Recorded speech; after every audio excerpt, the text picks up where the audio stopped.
Good afternoon, Christy and Mike. This is CJ, your dog trainer. Just wanted to give you a little progress report and show you a quick video that displays a little bit of Nala's progress and point out a couple of things that we'd like for you to take note of in preparation for her to come home, and then you guys practice some of the things that we're going to teach you. So in the video, we're practicing the basic walking exercise, and we're helping Nala learn how to sit next to us when we start walking, as you can see right here. And then when we start walking, we're helping her learn how to stop and sit next to us.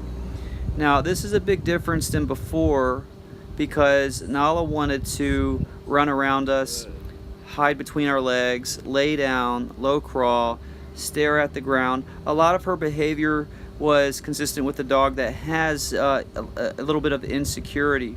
So the biggest challenge here with Nala that we want you to understand is helping her keep her head up. When her head is up and we have the attention that we're looking for, we have a much better result, and we have a dog that can sit more confidently and act and respond more confidently. But it's up to us as her leader to help her keep the head up.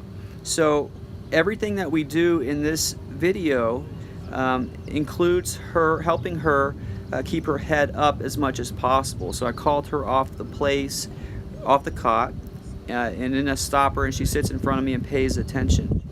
A couple of the other things that we were focusing on helping her do properly are letting us pet her, letting us tell her good job, petting her on the head, and helping her not obsessively lick us or even nip at us. She has the licking that we've talked about, that you explained to us.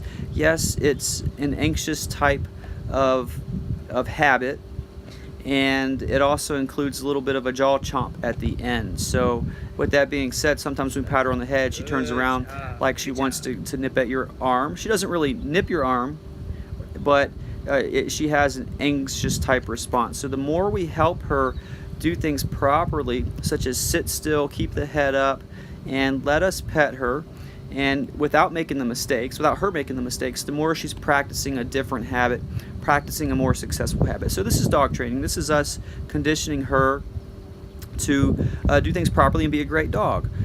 The place cot that you see in the video is a tool that we like to use to help dogs with a lot of different things. So right now we're using it to help her with positioning. We want her to stop next to us. The place cot becomes a target for her to land on, and at the same time it allows us to create a little bit of distance between ourselves and Nala, so she can learn how to sit independently of us and not feel like she needs to lean against us, lay on our feet, or lick us to death.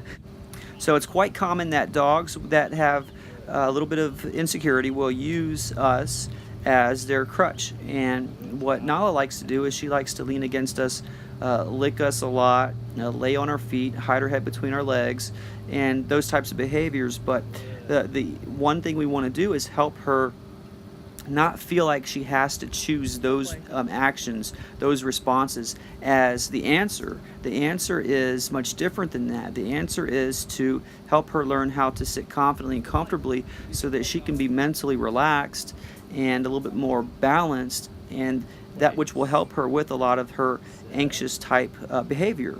So the cot allows us to help her achieve that by giving us a little bit of space between us and her. But we're going to be explaining to you one-on-one more about how we use the training cot and other items to help show dogs a little bit of boundary. To help Nala get to the point to where she is today, we've had to work with her several times a day practicing training, and we've also decided to exercise her a little bit more physically to kind of supplement what we're doing. So we've been jogging together. I know that's one of your training goals, so we want to know how she responds out on a jog. So we've taken her for a couple of jogs. We've done a morning jog and an evening jog. One or two of the days it was twice a day. Nothing super intense, just a light jog to get her started, just to get her panting, and then we come back and we work a little training session with her, such as something you're seeing here in the video. Training sessions are pretty short, about 10 to 15 minutes or less. We've also used quite a bit of food to help Nala during her training sessions. We're not using food in this particular video. We don't use food every single time, but food is a great choice of a reward to help us help dogs when we're rewarding them for the correct behavior. So we have used quite a bit of food during our previous sessions, but in this particular one, we're not necessarily using food today.